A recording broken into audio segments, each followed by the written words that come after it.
Здравейте, казвам се Цветомир Цонев и съм горд инвеститор в исторически парк и в обектите в село Неофит Рилски. Днес ще говоря открито и културно за нещо, което засяга всеки един от нас. Мафията в България ни засяга. Тази мафия, която е овладяла институциите като МВР, ДАНС, НАП, ХЕИ, прокуратура, данъчни служби и всички национални медии, бавно убива българският предприемач. Хора, които трябва да защитават гражданите и закона, се държат като рекетьори, възпитани от мутрински времена. Аз и моето семейство избрахме да бъдем предприемачи тук в Неофит Рилски. Но днес плащаме цената и сметката, която не можем да си позволим. Имаме запорирани сметки. Имаме фирми, които в момента ни правят проверки. Имаме фирми, на които ни изгониха от банките.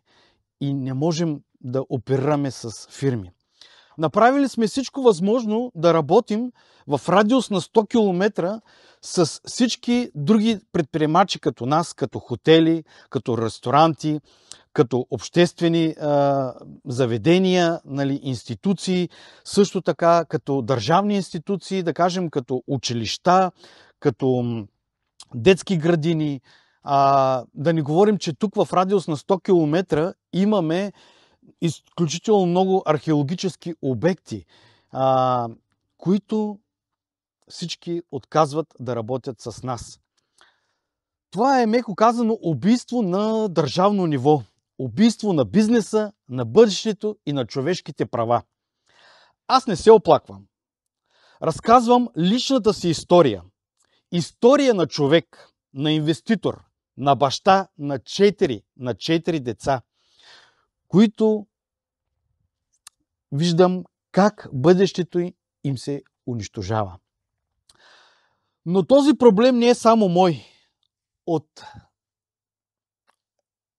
онзи ден научих как данъчни са влезли в един обект и директно са взели парите от ръцете на собственика пред очите на доставчика му. Това не е държава. Това е мафиотска структура. Моята молба е към всички граждани. Не се страхувайте, не се делете, не се спасявайте и по-отделно.